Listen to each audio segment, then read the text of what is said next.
What's going on, everybody? It's Dan back with another Moonshine talking.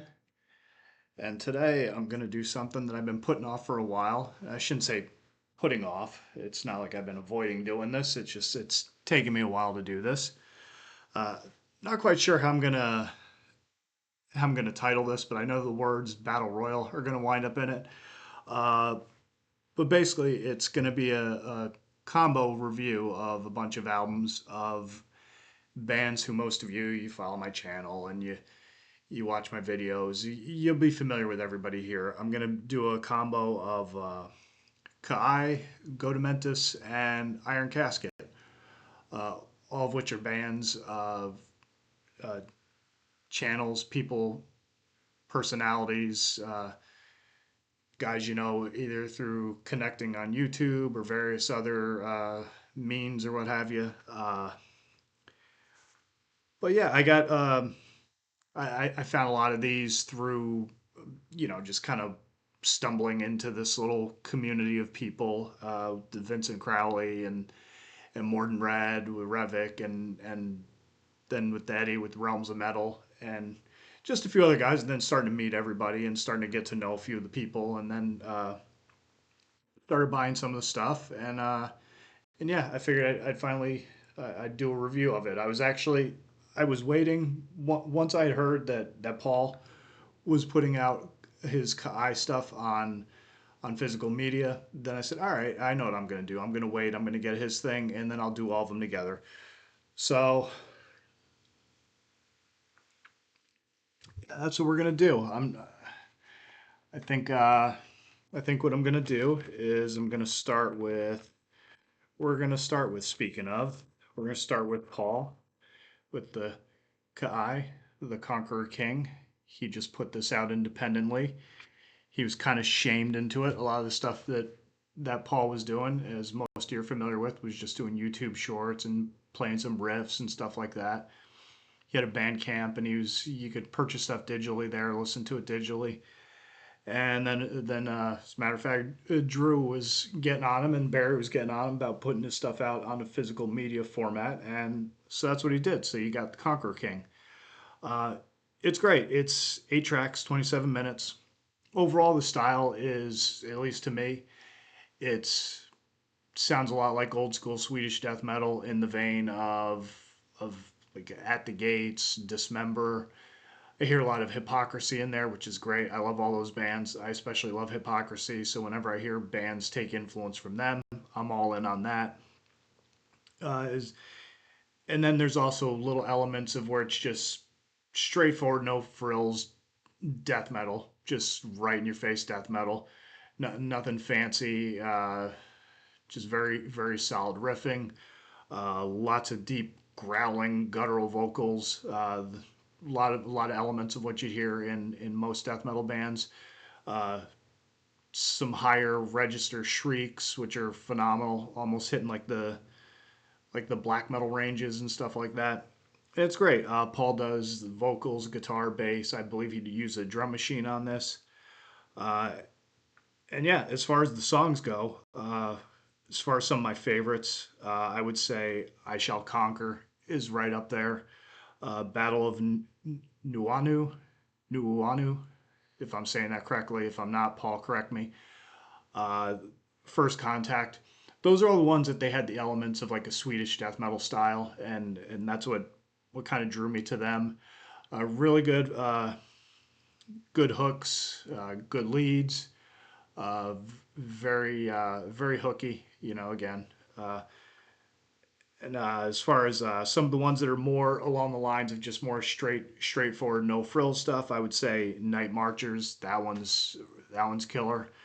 Colonize is really good. That one's a bit more up tempo, at least that's what it sounded like to me. Uh, it was kind of, I hate using the word banger because it's more of like a young person terminology, but at the same time, I look at it like this: we're all headbangers. That word, if anybody gets the right to use it, it should be people who listen to heavy metal because we were doing headbanger before headbanging was cool. So that's one of our things. Uh, but yeah, it's a banger. I would say it's a hair whipper windmiller. If I didn't have the bionic neck, that's probably what I'd be doing. But since I don't want to wind up on the ground not able to immobile and pissing myself, then I don't do that. I just kind of bop my head with varying degrees of passion. And then Conqueror King's a solid opener. Unified's good. The Battle of Kepanawai, that's a good one as well. But yeah, this one is fantastic. I would definitely pick it up. Sounds like Paul got the itch to put more stuff out in physical format. So that's cool. He's putting out new music. He's always doing different stuff on his channel, which I'll put a link to in the description, I should say. And yeah, check it out. It is good stuff. I would definitely highly recommend it. It's worth your time. It's worth your while. Paul's a good guy. He's funny. He's entertaining, and yeah. So pick that up. Oh, actually, I will say before I move to the next one, as far as criticisms go, I would say a couple of the songs they seem to end abruptly. I don't know if that's part of the production or the mix or what the case might be, but that was kind of one thing I would say. It's a minor criticism, but one nonetheless, where it just some of the songs they just seem to kind of just like stop, and it was okay. Well, that's kind of unusual. The other thing I would say is you don't get lyrics with this. Hopefully, in future pressings, Paul's able to put lyrics with the CD fold, with the digipack or whatever you want to, however you want to say it. And also, I'm not quite sure who did the art on this, but it was good, really good stuff. I don't know if Paul did that himself or he had someone do it, but that's pretty killer. But yeah, again, Kai, the Conqueror King just came out. It came out independently. You can get it through, I believe, Kunaki.com. Uh, and then also you can get it through Eddie with Realms of Metal. He's got his realmsofrock.squarespace.com. He's carrying it. So if you're looking for a spot to find it, there you go. So I guess moving on to the next one, we'll cover old Drucifer. Drew's got he's in a couple of bands. One's called Infuriator, which I'm gonna put up here in a second. Drew has a YouTube channel which is pretty killer. He's always got some fun stuff that he's talking about. Does streaming and stuff like that. Does live streams where he's playing songs and like a like a jukebox of sorts. And yeah, and so one day he was doing one of those and he was promoting the three-way split that he did with a couple bands called Serenos and Goatamentise. And so I picked that up. There was only 5 copies of it. This violent total extermination. You can check that out there. Yep, there we go. There we go. If you can see that. It's good. I guess it's off of some German label. We had a little bit of comedy of errors in getting that because when I got my copy of it, it didn't play. So I reached out to Drew, told him what the deal was. We went back and forth, exchanged information, and he got it to me as quick as anybody could. I mean, he was super cool about it, and I really wasn't worrying about it too much. I knew everything would come together, so it wasn't really like a concern of mine. But he was very responsive, very easygoing about it. And I even sent him video because sometimes people just hustle you and dealing with the public, I understand how that can be. So I sent him videos just so he could see that the thing wasn't playing and all that because I just want to always cover my bases and not want anyone thinking like I'm trying to rip them off or hustle them or anything. So anyhow, I did that and then yeah, he sent me a copy of he sent me his copy because he says, "Man, I know that one plays." So he sent me that and I've been enjoying this. As far as it's only 3 songs on here that he did. The other 2 bands did too. Um, I would say probably my favorite one is Anti-Human Death Machine. First off, I'll say that is a fantastic, just tremendous song title. I promise you, if I or somebody else used that in wrestling as as an angle or as like a catch, like a not a catchphrase, but a nickname, then man, we'd have a license to print money because that's a phenomenal name. That's a phenomenal title. Uh, it kind of it transitions between doomier riffs and with munition blasts sampling in the background into like blacky, almost thrashy parts. I'd say if you were to categorize this, I'd probably say it's more like along the lines of like like a blackened thrash band. I know in the liner notes he said that he took some inspiration from God Dethroned and Mine and Werfer in 1914. I'm not really familiar with 1914 or Mine and Werfer, but I love God Dethroned. They're a tremendous band. Of pretty much everything I've heard of theirs thus far. So yeah, that's a great band to take influence from. Then on Thermonuclear Armageddon, it's just fast, fast, fast. It's just a blistering, got sick leads. It's really good. And then I want to say it's Annihilate the Pacifist. That one's pretty good. Again, with a lot of this stuff, the only thing I would say the drawback is that no lyrics to go along with it. So you kind of have to try to follow along. And Drew's got a very deep, guttural vocal delivery, so sometimes you can pick up, like I can pick up lyrics here and there. And every once in a while, I'll pick something up, and but then for the most part, you just kind of have to just go along for the ride.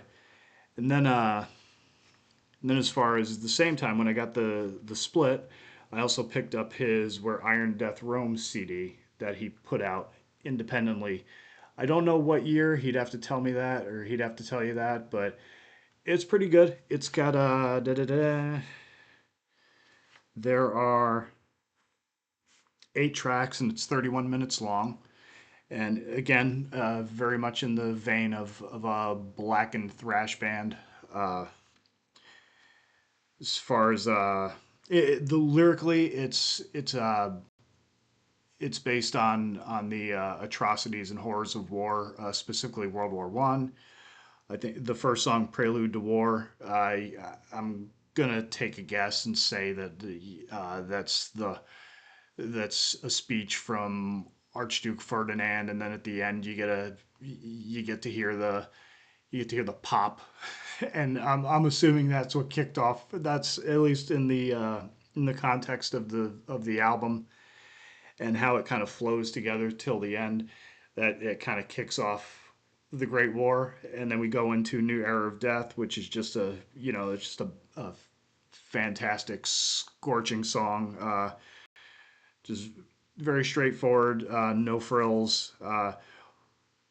Overall, Drew does a lot of. There's lots of tremolo picking, lots of heavy rhythms, lots of blistering leads. He does all the. He's also kind of like Paul. He does the vocals, the bass, the guitars. Uses a drum machine, and so it's kind of hard to sometimes like give a review of something like that when it's not really a musician doing the stuff, but I know he programs all of it. So I mean, he's got very tasteful drum parts that he puts into his songs to kind of set the foundation for everything else that he does. So I guess if I'm saying something about it, that's it.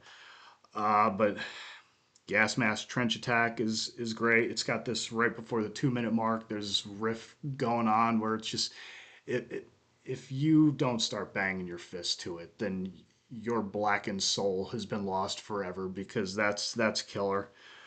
Conscripted for Slaughter, I like that. I enjoyed the concept of the song about somebody being being conscripted to a war they don't want to be in or agree with, and now they're at the they're knocking at death's door and they're just stuck in a foxhole and they're about to die because they get bombs and crap blowing up all over them. It's pretty cool. Around 206, there's again another killer riff in there. Corpses of Sandbags is great. There's a riff between the second and third verse that it just has a lot. It's got some groove to it. It's I was sitting there listening to it, and it's just kind of like sometimes you get listen to music and you just kind of fade off a little bit. But then I just started noticing just your head just starts bobbing instinctually. I was like, oh hell yeah, and yeah, Where Iron Death Roams. That's a cool mid tempo that kind of it transitions between the mid tempo riffs and shreddier stuff. It kind of sounded a little bit like Bolt Thrower to me. And then it ends with and No God But War is a good song. Endless Air Raids is really good. The final song created or it's kind of like a dual song created by Zeppelins, cremated by Zeppelins, and 20 Year Armistice. That's great. I especially love the way 20 Year Armistice plays out because it's almost like you get beaten up and demolished up until the eighth track of this thing, and then it kind of goes into this very doomy, very solemn, almost kind of dreary guitar passage, which it sounds like rain is falling in the forefront, in the foreground, and you can hear bombs and crap going off in the background. It just kind of sets this mood of a of a town or a village being ravaged by war, and then the aftermath of it, and just how desolate it is, and it's really cool. I really enjoyed it. I thought it was very well crafted, well composed. So yeah, it's killer. If you want another recommendation, I would pick this one up. Where Iron Death roams, Iron Casket. You can find on Drew's Bandcamp. Uh, and again, he's got a great YouTube channel. Check it out. He's very knowledgeable about a lot of underground stuff. I find a lot of stuff by listening to his channel. I found quite a few bands I'd never heard of before and started getting into a little bit, like Antichrist Siege Machine, a couple others, all the various bands with goat in the name. There's a few good ones there, and yeah, even just finding his band is it's great, you know. So follow him if you don't already. He's got a great channel, very knowledgeable. If you're into metal, then he's a go-to guy that you can find some really cool stuff that you may have not heard before.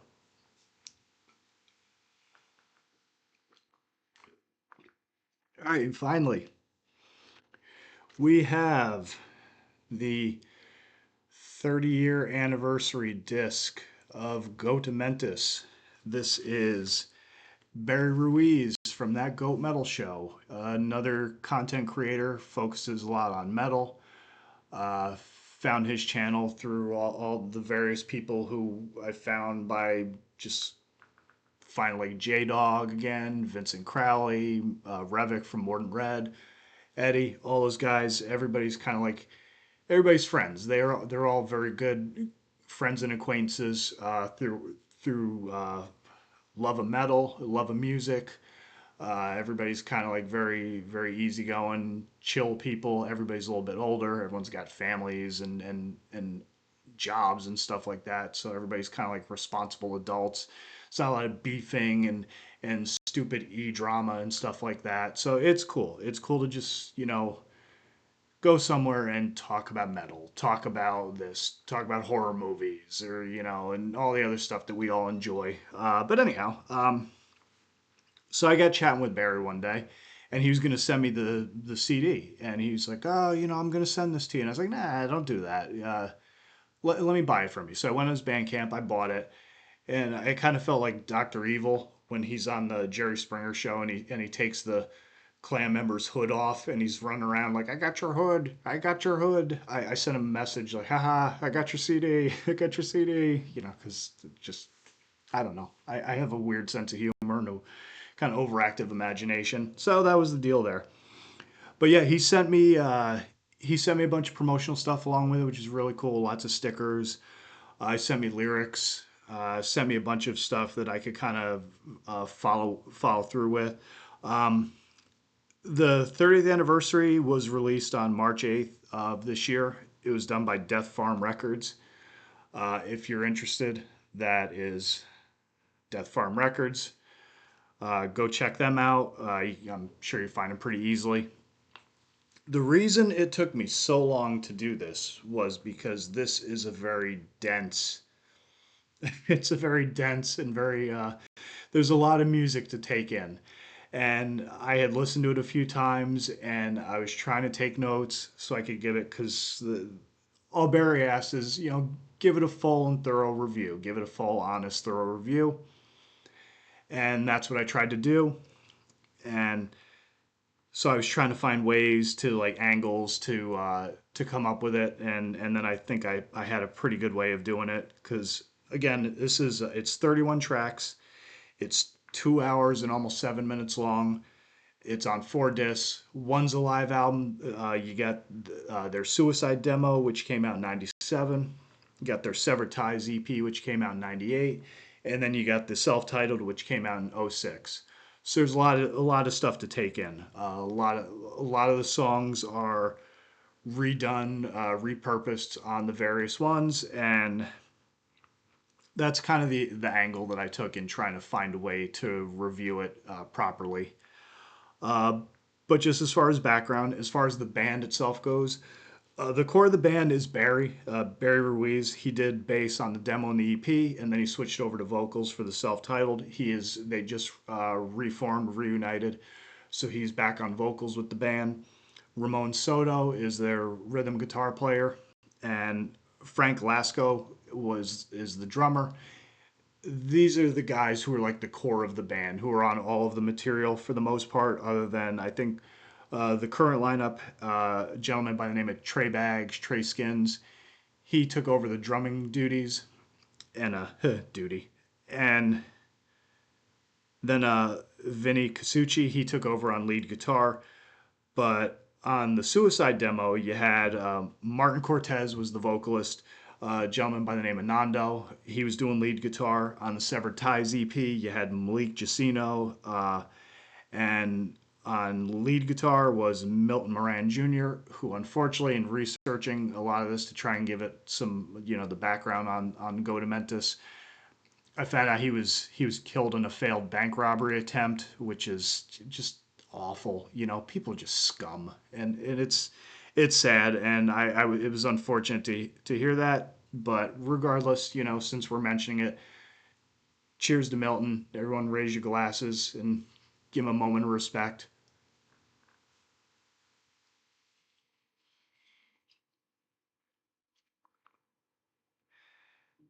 And then for the self-titled in '06, Greg Kogut, hopefully I'm pronouncing that right. He did lead guitar. Manny Cortez did bass, and also Louis Acevedo, who is currently also he's in the current iteration of the band. He did bass on it as well. He did the outro for the version of Suicide on the self-titled. So anyhow, hopefully I gave a full and thorough background of the band, and I'll kind of get into how reviewing the overall, probably with everything. I'm not going to really talk about the live stuff because live stuff is live stuff. But overall, my favorite song was Weapons of Mass Distraction. I loved how dynamic it was. There was tons of breakdowns. That's something you'll find a lot in a lot of Go to Mentis stuff. Barry refers to them as deathcore. Not the deathcore that a lot of people give others grief about nowadays, but it was like a combination of death metal and hardcore before there was something to label it, before there was a whole subgenre dedicated to it. I would say there's lots of breakdowns. Uh, Vocally, it changes depending on which version of the songs and which album you're listening to, because Martin has a different style from Malik, and Malik has a different style from Barry. With Martin and Malik, you get more of like the hardcore style. With Barry, you get more of, I would compare his vocals, I would say it's more like the immolation style of death metal growling.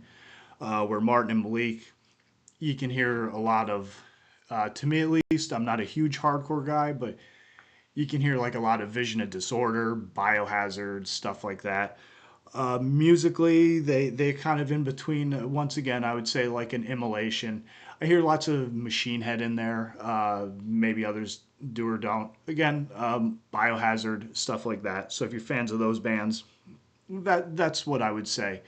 That kind of, I was going to say get your goat, but that's what I. That's really probably not the best phrasing. But anyhow, regardless.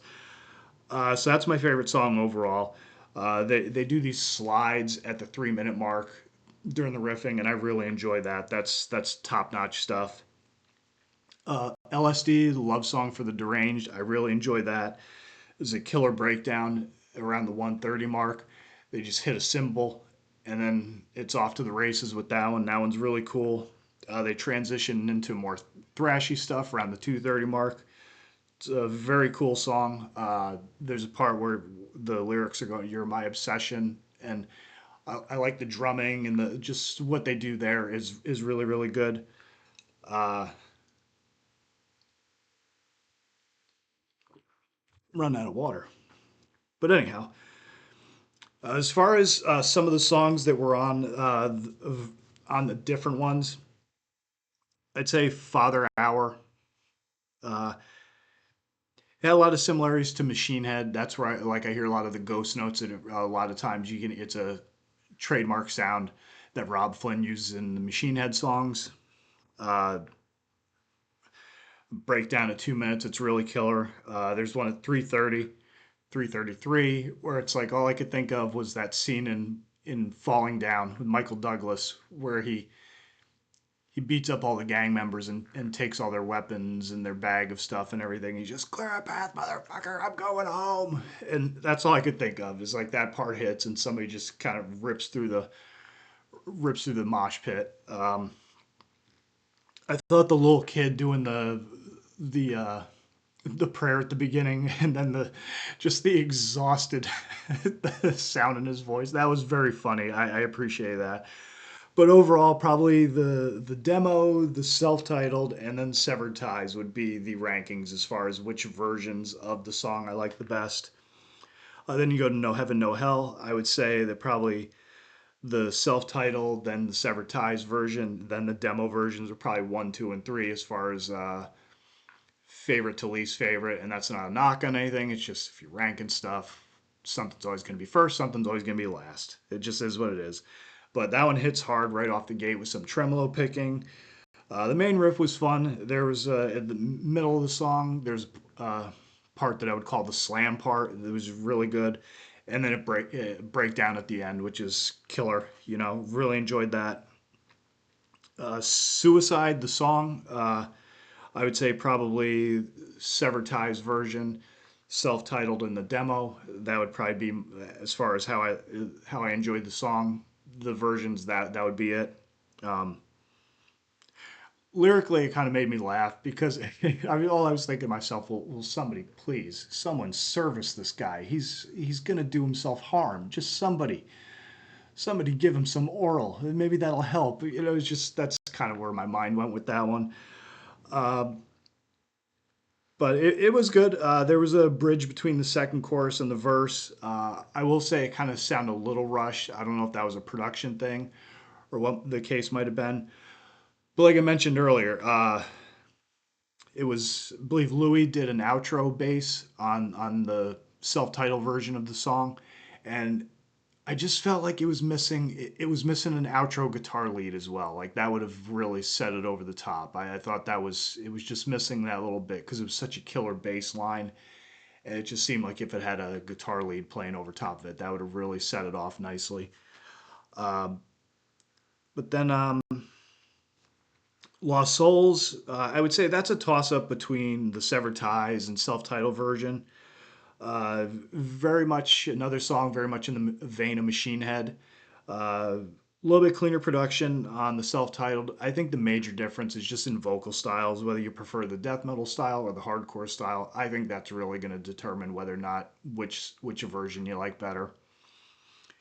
Embryonic Torture, I really enjoyed that. It kind of sounded like a throwback to some 80s grindcore or like Bolt Thrower, Napalm Death style of music. That was the demo version. The Sever Ties version, probably the drums, hearing the drums on it was probably the highlight of it. Again, with demos, you know, it's self-produced, you know, not a lot of money going into it, so you miss certain things, but it's raw, but that's the appeal of a demo, so you can't really complain about that.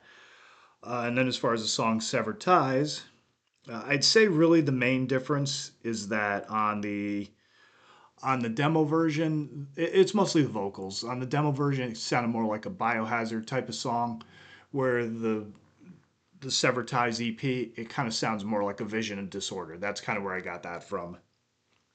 And as far as other songs, I know I'm missing a few. Book of Lies was good. Uh, All Hope Abandoned, that was good. Corrupt was decent. I thought that was kind of an interesting thing, seeing as you know, like corrupt cops and stuff like that. I thought that was kind of an interesting take on things. Uh, but other than that, yeah, I mean, this was really good. I enjoyed it. I'm sorry it took forever, Barry, to do this, but that I kind of had to figure out the right way to lock into it so my brain could do it properly. And this is what I came up with. Uh, So yeah, those are my reviews. I would suggest, if you haven't already, go pick all these up. They're all worth your time. They're all worth your while. Go check out Barry's channel, that Goat Metal Show. Go check out Drucifer's channel. It's called Drucifer. Go check out Paul Kreutz, Kreutz on YouTube. He does lots of guitar demos, and you just see him playing out in his kitchen or his dining room. It's good stuff. Paul's a very funny guy, very entertaining. He doesn't do a lot of like on air stuff beyond just turning his phone on and recording some riffs that he's working on. But yeah, they're all very cool dudes. And yeah, that's that. That's all I got for you. I'm going over a half hour here, and I know that people probably don't want to spend a half hour listening to me babble on forever. So yes, that's that. And also go check out Death Farm Records. I'll put links to everything, to the channels, to the band camps, all that sort of stuff. And I hope everybody enjoyed this. I enjoyed listening to all this stuff. It was fun. It's cool discovering all the different bands. It's cool getting to discover all the different channels and all the people behind them. So yeah, I thank you all for tuning in. As always, stay sick, stay heavy, stay brutal. Always tuck your chin upon impact. Don't forget to breathe. Everyone have a good one, and I will catch you on the next one. Later.